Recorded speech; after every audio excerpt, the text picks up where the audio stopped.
Hello students, how are you? Welcome back to Deepak tutorials.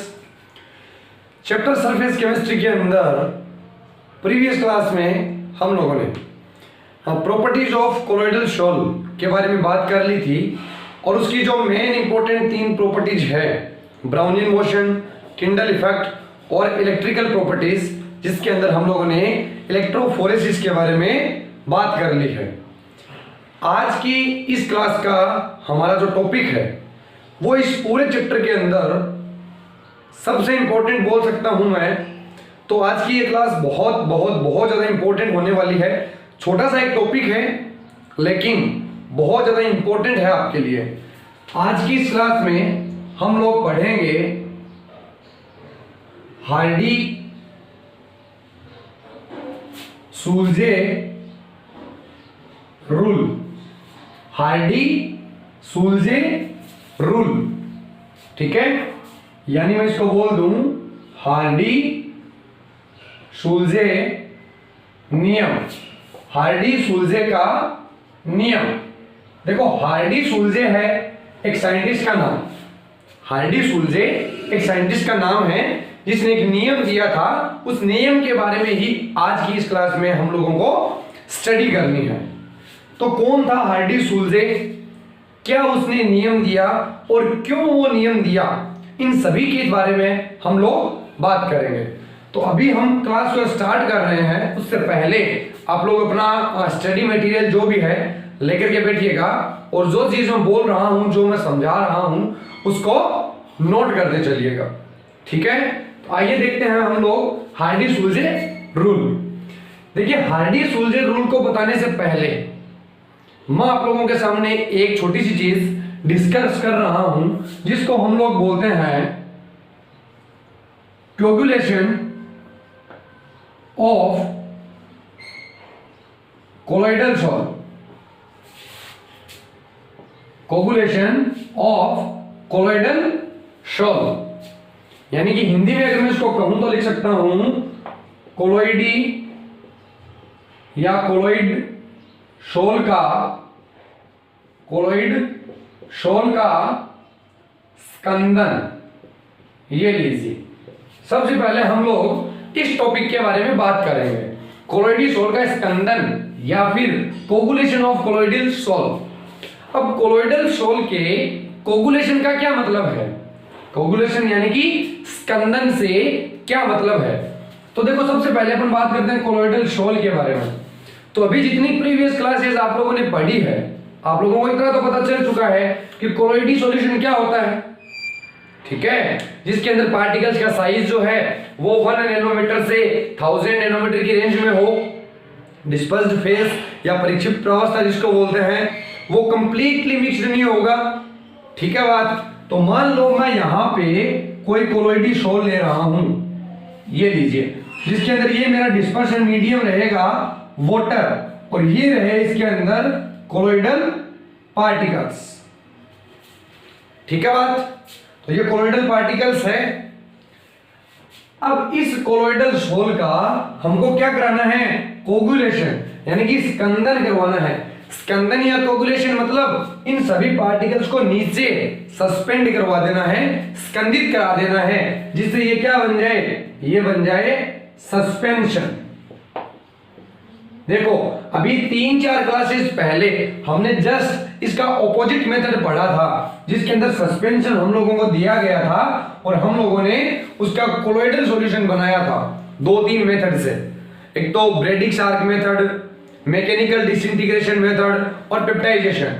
अभी हम लोग जो ये कोलोइडल पार्टिकल है, इन कोलोइडल पार्टिकल को नीचे इस पेंदे में सस्पेंड करवाना चाहते हैं, यानी कि स्कंदित करवाना चाहते हैं। तो उसी प्रोसेस को हम लोग क्या बोलते हैं, कोगुलेशन ऑफ कोलोइडल शॉल, यानी कि कोलोइडल शॉल का स्कंदन। किसी भी कोलोइडल सॉल्यूशन में जो कोलोइडल पार्टिकल्स है उसको नीचे सस्पेंड करवा देना, उनको नीचे स्कंदित करवा देना, इस प्रोसेस को हम लोग क्या बोलते हैं, कोगुलेशन ऑफ कोलोइडल शॉल बोलते हैं, ठीक है बात। अब हम बात ये करते हैं कि हम किस प्रकार से इस कोलोइडल शॉल का कोगुलेशन करवा सकते हैं। होता क्या है, कोगुलेशन समझ में आ गया आप लोगों को। लेकिन अभी हम बात ये करने वाले हैं कि हम किस प्रकार से इस कोलोइडल सोल का जो कोगुलेशन है, जो स्कंदन है, वो करवा सकते हैं। ठीक है, तो इसके लिए आप लोग देखिए, अभी जस्ट प्रीवियस क्लास में मैंने आप लोगों को एक मेथड बताया था, उस मेथड का नाम था पेप्टाइजेशन। जरा उसको याद कीजिए आप लोग, मैंने आप लोगों को बताया था पेप्टाइजेशन। अब उसके अंदर हम लोगों ने इतनी बात कर ली थी कि अगर ये कोलोइडल पार्टिकल नीचे सस्पेंड नहीं हो रहे हैं, ठीक है, अगर ये नीचे जाकर के स्कंदित नहीं हो रहे हैं, मतलब इन सभी पार्टिकल्स में क्या है, प्रतिकर्षण है, रिपल्शन है। ये सभी पार्टिकल एक दूसरे को क्या कर रहे हैं, रिपेल कर रहे हैं, प्रतिकर्षित कर रहे हैं, जिससे ये पास पास नहीं आ सकते, और पास पास नहीं आ सकते तो एक बड़ा कण नहीं बन सकता, और अगर बड़ा पार्टिकल नहीं बन सकता तो ये नीचे क्या नहीं हो सकते, कोगुलेट नहीं हो सकते, स्कंदित नहीं हो सकते। ठीक है बात, वापिस आप लोग इसको समझने की कोशिश करिएगा।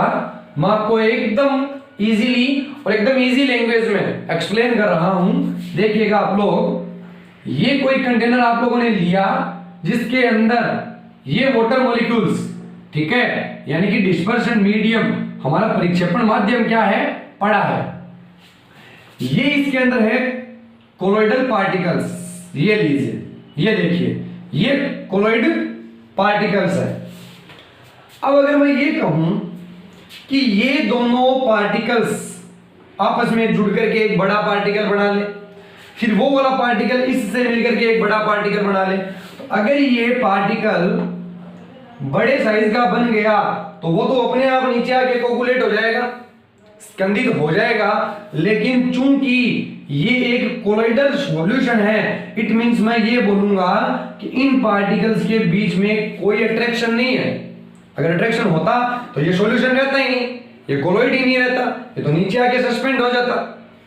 अगर इन पार्टिकल्स में कोई अट्रैक्शन नहीं है, मींस इन सभी पार्टिकल पे सेम चार्ज लगा हुआ है, मान लो इन सब पे पॉजिटिव चार्ज लगा हुआ है, तो पॉजिटिव चार्ज के कारण ये पार्टिकल एक दूसरे को क्या करेंगे, रिपेल करेंगे, प्रतिकर्षित करेंगे, और अगर प्रतिकर्षित करेंगे तो ये पार्टिकल पास पास आकर के एक बड़ा पार्टिकल नहीं बना सकते, और नीचे आकर के कोगुलेट या स्कंदित नहीं हो सकते। और हमें क्या करना है, हमें इनको स्कंदित करवाना है। तो अब हम क्या करेंगे, किसी भी कोलोइडल सॉल्यूशन के अंदर जो कोलोइडल पार्टिकल है उनको नीचे स्कंदित करवाने के लिए, नीचे कोगुलेट करवाने के लिए हम यूज करते हैं किसका, तो हम यूज करते हैं इलेक्ट्रोलाइट्स का। किसका यूज करते हैं, इलेक्ट्रोलाइट्स का, या फिर विद्युत अपघट्य का। हम यूज करते हैं विद्युत अपघट्य का। अब विद्युत अपघट्य से क्या होगा, तो विद्युत अपघट्य क्या होता है, या इलेक्ट्रोलाइट्स क्या होता है। इलेक्ट्रोलाइट्स एक ऐसा कंपाउंड है जिसमें पॉजिटिव चार्ज भी है और नेगेटिव चार्ज भी है, और ओवरऑल वो जीरो चार्जेबल है। फॉर एग्जांपल NaCl, तो NaCl में आप लोग देख सकते हैं Na+Cl-, तो ओवरऑल NaCl का चार्ज जीरो, लेकिन प्लस और माइनस दोनों चार्ज होने की वजह से ये एक इलेक्ट्रोलाइट्स है। जब इसको अपन पानी में घोलेंगे तो ये पॉजिटिव और नेगेटिव आयनों में टूट जाएगा। अब मैं यहां पे क्या करूंगा, मैं यूज करूंगा इलेक्ट्रोलाइट्स। मैंने मान लो अब यहां पर NaCl डाल दिया, मैंने क्या कर दिया, NaCl डाल दिया। ये एक सोल था, एक कोलोइडल सॉल्यूशन था, उसके अंदर मैंने NaCl डाल दिया। अब आपको पता है कि कोलोइडल सोल होगा तो वो या तो पॉजिटिवली चार्ज होगा या तो वो नेगेटिवली चार्ज होगा, या तो धनात्मक सोल होगा या तो ऋणात्मक सोल होगा, क्योंकि इन सभी पार्टिकल्स पे एक जैसा चार्ज रहना कंपलसरी है। इसके बारे में हम लोग पहले भी बात कर चुके हैं। अगर मान लो ये पॉजिटिव सोल है तो NaCl में क्या होगा, पॉजिटिव का अपोजिट चार्ज यानी कि नेगेटिव, ये Cl- क्या होगा, इसके चारों तरफ जाकर के एडजॉल्व हो जाएगा। इन सभी पार्टिकल्स के चारों तरफ जाकर के कौन लग जाएगा, Cl-, क्या लग जाएगा, Cl-। अब आप लोग सोचो इन पार्टिकल्स पे पहले से चार्ज क्या था, पॉजिटिव, अभी क्या लग गया निगेटिव। तो इस पार्टिकल का जो चार्ज था वो क्या हो गया, न्यूट्रल हो गया।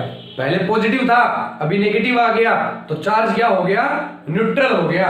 और न्यूट्रल चार्ज होने की वजह से इन पार्टिकल्स में कोई रिपल्सन नहीं रहेगा, कोई प्रतिकर्षण नहीं रहेगा, तो ये पार्टिकल्स आपस में जुड़ जाएंगे, एक बड़ा पार्टिकल बन जाएगा और ये नीचे आकर के कोगुलेट हो जाएंगे। ठीक है बात, स्कंदित हो जाएंगे। तो यही आप लोग समझिए कि किसी भी कोलोइडल सोल का जब आपको कोगुलेशन करना है तो आपको इलेक्ट्रोलाइट्स की जरूरत पड़ेगी, और उस इलेक्ट्रोलाइट्स में जिस चार्ज का आपका कोलोइडल सोल है उसका ऑपोजिट चार्ज आकर के वहां पे एब्जॉर्ब हो जाएगा और उस चार्ज को वो न्यूट्रल कर देगा। ठीक है, और न्यूट्रल करने से वो पार्टिकल्स नीचे आके कोगुलेट हो जाएंगे। ठीक है, अभी इसी के अंदर हमको थोड़ी सी और डीप स्टडी करनी है, थोड़ा सा अंदर घुसने वाले हैं हम इस टॉपिक के। तो एक बार आप लोग इतने को नोट डाउन कर लीजिए, अभी हम लोग इसी टॉपिक के बारे में और स्टडी करेंगे और हार्डीज रूल के बारे में भी बात करेंगे। इसको नोट कीजिए आप लोग। तो स्टूडेंट, अभी हम लोगों ने ये बात कर ली कि कोलोइडल सोल का कोगुलेशन क्या होता है और कैसे हम उसका कोगुलेशन कर सकते हैं। अभी एग्जांपल्स लेकर के हम लोग इस चीज को और ज्यादा डीपली समझने की कोशिश करते हैं। तो देखिए, मैं आपको एग्जांपल दूं, अगर मैं आपको ये बोल रहा हूं कि आर्सेनिक सल्फाइड, ठीक है, मैं आपको क्या दे रहा हूं, आर्सेनिक सल्फाइड, ठीक है, जिसको AS2S3, ये लीजिए। आर्सेनिक सल्फाइड का जो सोल है, आर्सेनिक सल्फाइड का जो सोल है वो कैसा होता है, तो वो होता है निगेटिव। ये आपको बता दिया जाएगा या धीरे धीरे अपने एक्सपीरियंस के साथ आप लोगों को ये पता लगने लग जाएगा कि किस चीज का सोल किस चार्ज का होता है। तो अभी हम लोगों ने आर्सेनिक सल्फाइड का एक सोल लेकर के रखा है जो निगेटिवली चार्ज होता है। ठीक है, इसका मतलब कि अगर मान लो ये आपका आर्सेनिक सल्फाइड का सोल है, ठीक है, आर्सेनिक सल्फाइड का सोल है, तो उसमें ये वाटर मॉलिक्यूल्स और ये जो कोलोइड पार्टिकल्स है, उन कोलोइड पार्टिकल्स पे चार्ज कैसा होगा, निगेटिव चार्ज होगा। देखिए, सब पे क्या होगा, निगेटिव चार्ज होगा। क्लियर है बात। अभी हम लोग इसका करवाना चाहते हैं कोगुलेशन, स्कंदन करवाना चाहते हैं कि ये सभी पार्टिकल्स नीचे आकर के बैठ जाए।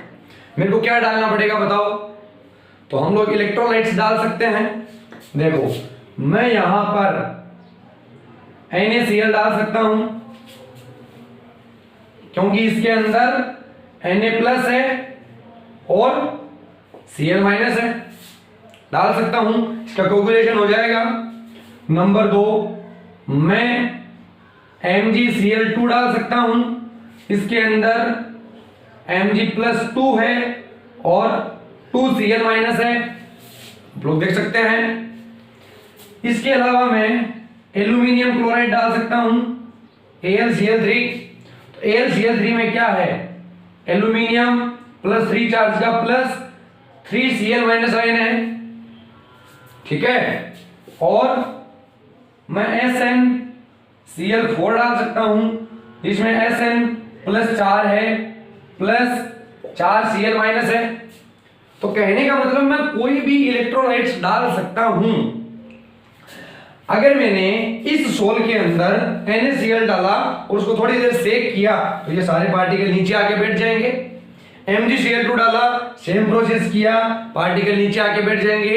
इस केस में भी यही होगा, इस केस में भी यही होगा।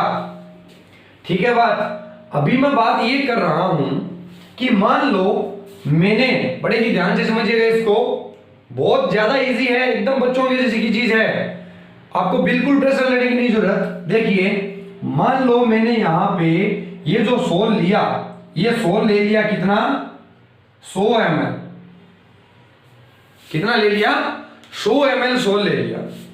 अब इस 100 ml सोल को NaCl भी क्या कर देगा, कोगुलेट कर देगा, MgCl2 भी कोगुलेट कर देगा, AlCl3 भी कोगुलेट कर देगा, SnCl4 भी कोगुलेट कर देगा। लेकिन जब मैं इस सोल को कोगुलेट करवाना चाहता हूं, मेरे को NaCl का कुछ ना कुछ अमाउंट डालना पड़ेगा इसमें। मान लो मैंने 5 ml, 10 ml, 20 ml कितना भी डाल लिया, मेरे को MgCl2 का भी कुछ अमाउंट डालना पड़ेगा, मेरे को AlCl3 का भी कुछ अमाउंट डालना पड़ेगा, और मेरे को SnCl4 का भी कुछ ना कुछ अमाउंट डालना पड़ेगा। अब मैं बात ये करता हूं कि चारों में से कौन सा कंपाउंड इसको इजीली सरलता पूर्वक कोगुलेट कर देगा, तो मेरा आंसर है SnCl4 जो है वो इसको सरलता पूर्वक क्या कर देगा, कोगुलेट कर देगा। कैसे? तो देखिए ये सोल कैसा है, निगेटिव सोल है, मैं ले रहा हूं NaCl, तो इस सोल का निगेटिवली चार्ज्ड आयन, इस सोल का ऑपोजिटली चार्ज आयन, विपरीत आवेश युक्त आयन कौन सा है, Na+। ये Na+ यहां पे आकर के क्या हो जाएगा, अवशोषित अधिशोषित हो जाएगा, एड्जॉर्ब हो जाएगा, और इसका चार्ज न्यूट्रल कर देगा, जिससे ये कोगुलेट हो जाएगा। तो यहां पर जो ऑपोजिटली चार्ज आयन है Na, उसकी वैलेंसी है +1।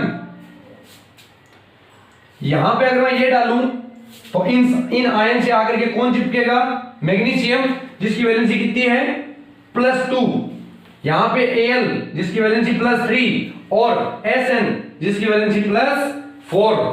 तो यही हार्डी-सूल्जे का नियम है बच्चों।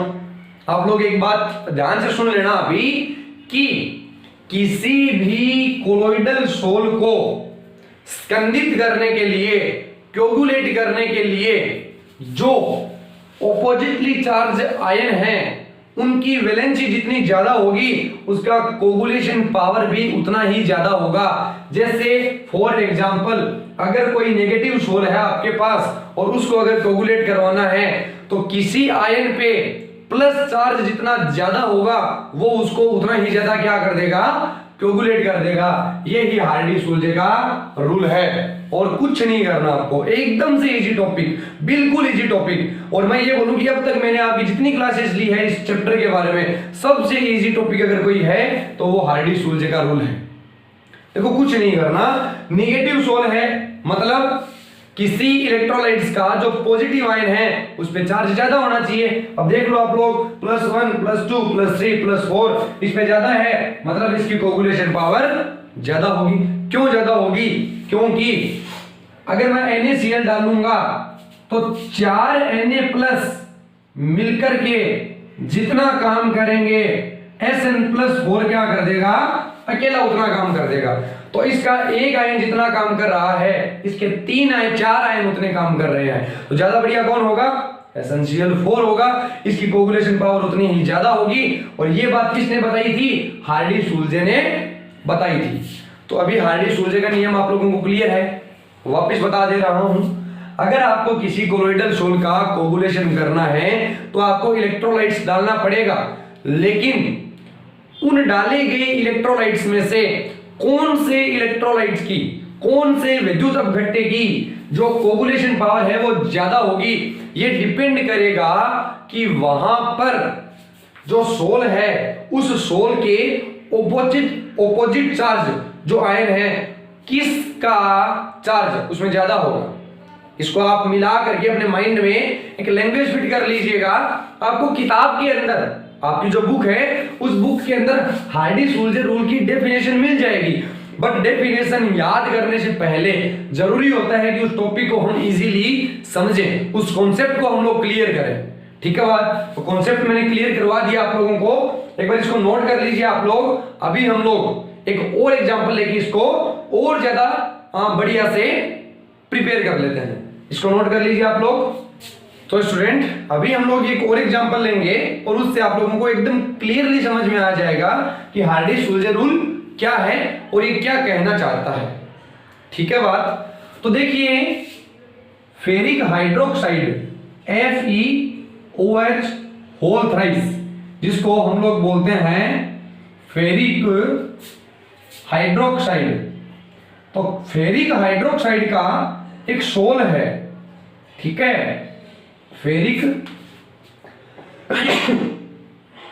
फेरिक हाइड्रोक्साइड का एक सोल है जो कैसा है, पॉजिटिवली चार्ज है। फेरिक हाइड्रोक्साइड का सोल है जो पॉजिटिवली चार्ज है। इसका आप लोगों को कोगुलेशन करना है। इसका क्या करना है, आप लोगों को कोगुलेशन करना है, यानी कि स्कंदन करना है। अब स्कंदन करने के लिए क्या करेंगे हम लोग, इलेक्ट्रोलाइट्स डालेंगे। आप लोगों को ध्यान ये रखना है कि ये जो सोल है ये पॉजिटिवली चार्ज है। चलो हम लोग इसका स्कंदन करते हैं। देखो मैंने क्या किया, KCl डाल लिया, बोलो स्कंदन कर देगा, ऑफ कोर्स कर देगा। मैंने क्या किया, मैंने K2SO4 यानी कि पोटेशियम सल्फेट डाल दिया, स्कंदन कर देगा। मैंने K3PO4 डाल दिया, स्कंदन कर देगा। मैंने K4FeCN6 डाल दिया, स्कंदन कर देगा। सारे के सारे कंपाउंड क्या कर देंगे, स्कंदन कर देंगे। अब बात यह है कि कौन सा इलेक्ट्रोलाइट स्कंदन बढ़िया से कर पाएगा, कौन सा इलेक्ट्रोलाइट है वो बढ़िया से स्कंदित या बढ़िया से कोगुलेट कर पाएगा इस सोल को। तो आप लोग ये देखिए कि KCl में K पॉजिटिव है, Cl निगेटिव है, K पॉजिटिव है और Cl निगेटिव है। KCl के अंदर K positive Cl negative ion है। K2SO4, तो K2SO4 में क्या कंडीशन है, 2K प्लस है, 2K प्लस, तो SO4 अकेला -2 में होगा। तो ये देखिए SO4 अकेला -2 में है। K3PO4 में क्या है, तो K3PO4 यहां 3K प्लस है, तो 3K प्लस है, तो 3 माइनस कहां होगा, अकेले PO4 पे -3 होगा, ठीक है। और चौथे में क्या है, K4FeCN6, ठीक है, 4K प्लस है, 4K प्लस है, तो -4 कहां होगा, -4 अकेले इस आयन पे होगा। ये लीजिए, ये आयन आप लोगों को मिलेंगे। अभी आप लोग ये बता सकते हैं इन चारों में से ज्यादा बेटर कोगुलेशन पावर किसकी होगी, तो इस वाले आयन की, इस वाले इलेक्ट्रोलाइट्स की बढ़िया कोगुलेशन पावर होगी। क्यों, क्योंकि हार्डी सुल्जे ने क्या कहा था, अब आप सुनिए और बेटर समझिए इसको। देखिए ये जो सोल है ये कैसा है, पॉजिटिवली चार्ज है। जब हम इलेक्ट्रोलाइट डालेंगे इसको कोगुलेट करने के लिए, तो उनमें से सबसे ज्यादा कोगुलेशन पावर उस इलेक्ट्रोलाइट की होगी जिसमें इसके ऑपोजिट यानी कि निगेटिव चार्ज जिसका ज्यादा होगा उसके अंदर कोगुलेशन पावर सबसे ज्यादा होगी।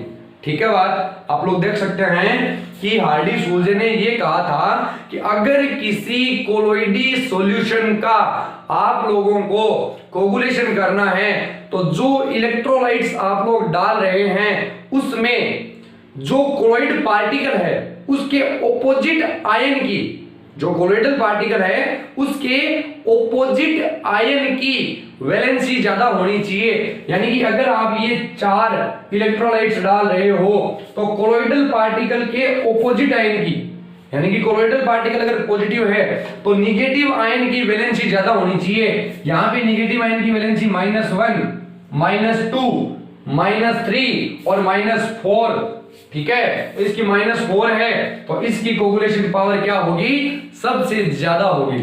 बोलो क्लियर है ये बात, इसको आप लोग नोट कर लीजिए। अभी मैं एक एग्जांपल आप लोगों को दे रहा हूं जिसको आप लोग खुद से अभी सोल्व करेंगे और मैं आंसर आपको बताऊंगा, बट उससे पहले आप लोग खुद से सोल्व कर लेंगे ताकि आपको ये क्लियर हो जाएगा कि हमें जो हार्डी सुल्जे रूल है वो आने लग गया है। इसको नोट कर लीजिए आप लोग। देखिए स्टूडेंट, आप लोगों के लिए एक क्वेश्चन जो मैंने खुद से आप लोगों के लिए प्रिपेयर किया है। अभी तक आपने जो 2 एग्जांपल देखे हैं उसमें आपने ये देखा है कि हम लोग कोगुलेशन करने के लिए जो इलेक्ट्रोलाइट डाल रहे हैं उनमें पॉजिटिव और नेगेटिव आयन सेम है। ऐसा कोई जरूरी नहीं है कि पॉजिटिव और नेगेटिव आयन आप लोग सेम रखो। फॉर एग्जांपल देखिए आप लोग मैंने आपको एक एल्यूमिनियम हाइड्रोक्साइड का AlO3 का पॉजिटिव सोल दिया है, यानी कि धनात्मक सोल। कहने का मतलब कि एल्यूमिनियम हाइड्रोक्साइड का जो सोल है उसमें कोलोइडल पार्टिकल पे चार्ज कैसा है, पॉजिटिव चार्ज है। अब आप लोगों को इसका कोगुलेशन करवाना है।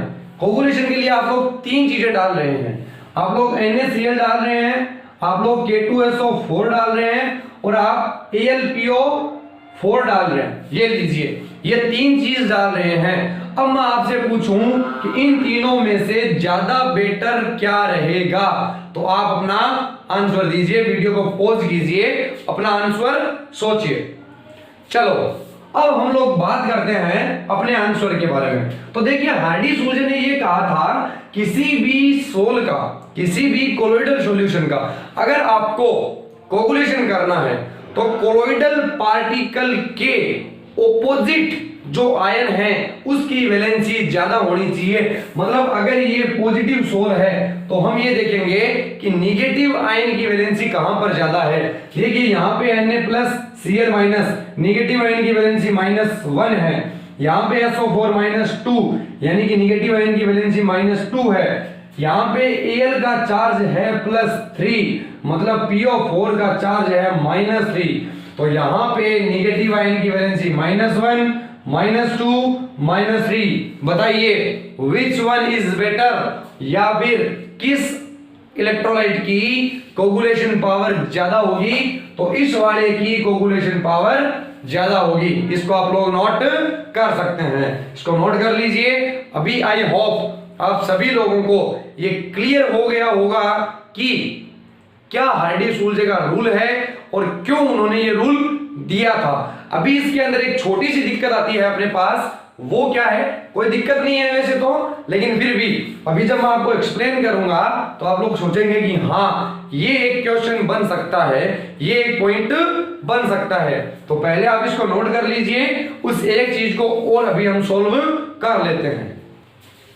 तो देखिए स्टूडेंट, अभी हम लोग बात करते हैं कि मैंने आपको अभी थोड़ी देर पहले जो आर्सेनिक सल्फाइड का सोल दिया था और ये बताया था कि ये सोल कैसा होता है, तो ये सोल होता है निगेटिव, यानी कि इसके अंदर जो कोलोइडल पार्टिकल्स है उन पे चार्ज कैसा रहेगा, निगेटिव चार्ज रहेगा। अभी अगर हम लोग इसका कोगुलेशन करना चाहते हैं, अगर हम लोग इसका स्कंदन करना चाहते हैं, मैंने इसके लिए डाला BaCl2 बेरियम क्लोराइड, मैंने इसके लिए डाला मैग्नीशियम क्लोराइड MgCl2, मैंने इसके लिए डाला कैल्शियम क्लोराइड CaCl2, मैंने इसके लिए डाला स्ट्रोंशियम क्लोराइड SrCl2, ठीक है, और मैंने इसके लिए डाला बेरिलियम क्लोराइड यानी कि BeCl2। अभी आप लोग बताइए कि इन पांचों में से बेटर कौन होगा, पहले कुछ ट्राई कीजिए। अभी हम लोग हमारे नए कॉन्सेप्ट से इसका भी आंसर ढूंढ सकते हैं। हालांकि बुक में आपको ये चीज नहीं मिलेगी बट आपको आनी चाहिए। देखिए, अगर सोल निगेटिव है, अगर सोल निगेटिव है इसका मतलब कि हम जो इलेक्ट्रोलाइट डाल रहे हैं उसमें पॉजिटिव आयन वाले का वैलेंसी ज्यादा होना चाहिए।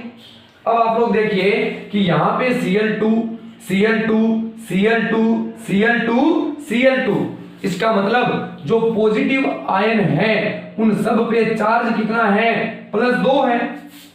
कितना है, +2।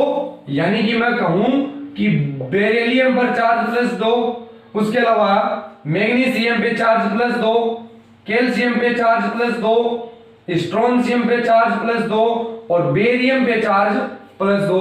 अब हार्डी सूल्जे ने तो ये कहा था कि उस इलेक्ट्रोलाइट की कोगुलेशन पावर ज्यादा होगी जिसमें कोलोइडल पार्टिकल के ऑपोजिट आयन की वैलेंसी ज्यादा होगी। यानी कि अगर ये निगेटिव सोल है तो पॉजिटिव आयन की वैलेंसी ज्यादा होनी चाहिए, बट यहां पे तो सबके अंदर +2 है। तो क्या ये सभी इलेक्ट्रोलाइट एक समान पावर से इसको कोगुलेट करेंगे, तो मेरा आंसर है नो। अगर कभी कोलोइडल पार्टिकल का जो चार्ज है निगेटिव, उसका जो ऑपोजिट आयन है यानी कि पॉजिटिव, उन सब पे चार्ज सेम हो तो हम उनकी साइज देखेंगे। जिसकी साइज जितनी छोटी होगी उसका कोगुलेशन पावर उतना ही ज्यादा होगा। आप लोग देख सकते हैं कि ये सभी एलिमेंट एक ही ग्रुप के हैं, beryllium, magnesium, calcium, strontium, barium, सारे के सारे सेकेंड ग्रुप के मेंबर है। जब ऊपर से नीचे जाते हैं तो साइज क्या होता है, बढ़ता है। तो सबसे छोटा साइज बेरिलियम का, उससे बड़ा मैग्नीशियम का, उससे बड़ा कैल्शियम का, उससे बड़ा स्ट्रोंशियम का और उससे बड़ा बेरियम का। तो साइज जिसका जितना छोटा होगा उसका कोगुलेशन पावर उतना ही ज्यादा होगा। तो सबसे ज्यादा कोगुलेशन पावर इसका और सबसे कम कोगुलेशन पावर इसका। समझ में आ गई बात? कोई दिक्कत नहीं है आप लोगों को यहां तक। अब अगर आप लोगों को ये चीज आने लग गई तो आपको मैं अभी जो एक एग्जांपल दूंगा, आप लोग वो एग्जांपल भी बड़े ही अच्छे से कर दोगे। इसको नोट कर लीजिए पहले आप लोग। तो स्टूडेंट अभी हम लोगों ने जो एक नया कॉन्सेप्ट लगाया हार्डी-सूल्जे रूल के अंदर, वो ये था कि अगर कभी जो आयन है उनकी वैलेंसी सेम हो तो जिस आयन का साइज छोटा होगा उसकी कोगुलेशन पावर उतनी ही ज्यादा होगी। ये कॉन्सेप्ट है। इस कॉन्सेप्ट को ध्यान में रखते हुए आप लोग कोई भी क्वेश्चन सोल्व कर सकते हो। जैसे फॉर एग्जांपल मैं आपको यही वाला सोल्व वापस दे देता हूं, फेरिक हाइड्रोक्साइड का। और ये फेरिक हाइड्रोक्साइड का जो सोल है ये कैसा होता है? तो ये होता है पॉजिटिव सोल। ये कैसा होता है? Positive sol. मतलब इस सोल के अंदर जो कोलॉइड पार्टिकल्स है उनका चार्ज पॉजिटिव होता है। अब आप लोग सोचिए कि जब मैं इसको कोगुलेट करना चाहता हूं, जब हम इसका कोगुलेशन करना चाहते हैं तो हम इलेक्ट्रोलाइट्स डालेंगे। अभी आप यहीं पे अपने माइंड में ये चीज घुसा लीजिए कि उस वाले इलेक्ट्रोलाइट्स का कोगुलेशन पावर ज्यादा होगा जिसमें निगेटिव आयन की वैलेंसी ज्यादा होगी, क्योंकि कोलॉइडल पार्टिकल का खुद का चार्ज पॉजिटिव, तो इसको कोगुलेट करने के लिए निगेटिव आयन की वैलेंसी ज्यादा होनी चाहिए। अब देखो मैं डाल रहा हूं NaCl। मैंने क्या डाला? NaCl। मैंने क्या डाला? मैंने डाला HF हाइड्रोजन फ्लोराइड। मैंने डाला NaBr या KBr, ठीक है। और मैंने एक चीज डाल दी, कोई भी मान लो पॉजिटिव आयन ले लिया जैसे Ki आयोडाइड की। अब आप लोग ये देखिए कि हार्डी-सूल्जे तो ये बोल रहा है कि जिस इलेक्ट्रोलाइट के अंदर निगेटिव आयन की वैलेंसी ज्यादा होगी वो ज्यादा कोगुलेट करेगा। बट Na+Cl-, बोलो ये केस है, H+F-, K+Br-, K+I-। जो यहां पे 4 इलेक्ट्रोलाइट्स है उनके अंदर जो 4 निगेटिव आयन है, चारों के ऊपर जो चार्ज है वो तो क्या है? सेम है। तो चार्ज वाला कॉन्सेप्ट तो यहां पे काम नहीं कर रहा। अब हम क्या करेंगे? साइज वाला कॉन्सेप्ट लगाएंगे। आप लोग देखो कि इन चारों में साइज किसकी छोटी है? तो ये चारों भी फ्लोरीन, क्लोरीन, ब्रोमीन, आयोडीन एक ही ग्रुप के मेंबर है। तो साइज क्या होता जा रहा है? साइज होता जा रहा है इंक्रीज। तो सबसे छोटी साइज किसकी है? फ्लोरीन की। तो फ्लोरीन का कोगुलेशन पावर सबसे ज्यादा, उसके बाद क्लोरीन का, उसके बाद ब्रोमीन का और उसके बाद आयोडीन का। ये कोगुलेशन पावर होगा। तो सबसे ज्यादा कोगुलेट ये करेगा, सबसे कम ये करेगा। ये लीजिए, समझ में आ गया आप लोगों को? तो इसी के साथ जो हार्डी-सूल्जे रूल है वो कंप्लीट होता है। केवल 2 कॉन्सेप्ट है हार्डी-सूल्जे के। फर्स्ट कॉन्सेप्ट ये है कि अगर आप किसी कोलॉइडल सोल का कोगुलेशन करना चाहते हो तो कोलॉइडल पार्टिकल के ऑपोजिट आयन की वैलेंसी ज्यादा होनी चाहिए। और नंबर 2 कॉन्सेप्ट कि अगर कोलॉइडल पार्टिकल के ऑपोजिट चार्ज जो आयन है उसकी वैलेंसी इक्वल है तो साइज छोटी होनी चाहिए। ये लो, ये हम लोगों ने यहाँ पे कर लिया है। तो दोनों कॉन्सेप्ट बड़े ही इजी है, एकदम बच्चों के जैसे हैं, छोटे छोटे कॉन्सेप्ट है, बहुत ज्यादा इजी टॉपिक है और बहुत ज्यादा इंपॉर्टेंट भी है। अगर एग्जाम के दृष्टि से बात करें तो बहुत ज्यादा इंपॉर्टेंट है। और 12th के बाद जो अपर एग्जाम्स होते हैं नीट, पीएमटी के, आईआईटी के, उनके अंदर भी यहां से क्वेश्चन आने की संभावना होती है। तो इस टॉपिक को आप बड़े ही अच्छे से क्लियर कर लेना, कोई डाउट आने की संभावना आई होप है नहीं अभी आप लोगों को। फिर भी अगर किसी को कोई डाउट आए तो कमेंट के अंदर अपना डाउट डालिएगा, मैं आप लोगों को श्योरली उसका आंसर दूंगा। एंड आई थिंक अभी इस टॉपिक के अंदर आपको कोई डाउट नहीं होगा। हार्डी-सूजर रूल यहाँ पे कंप्लीट होता है और आज की क्लास भी यहाँ पे कंप्लीट होती है। मिलेंगे हम लोग नेक्स्ट क्लास में, तब तक के लिए bye bye and thank you for watching.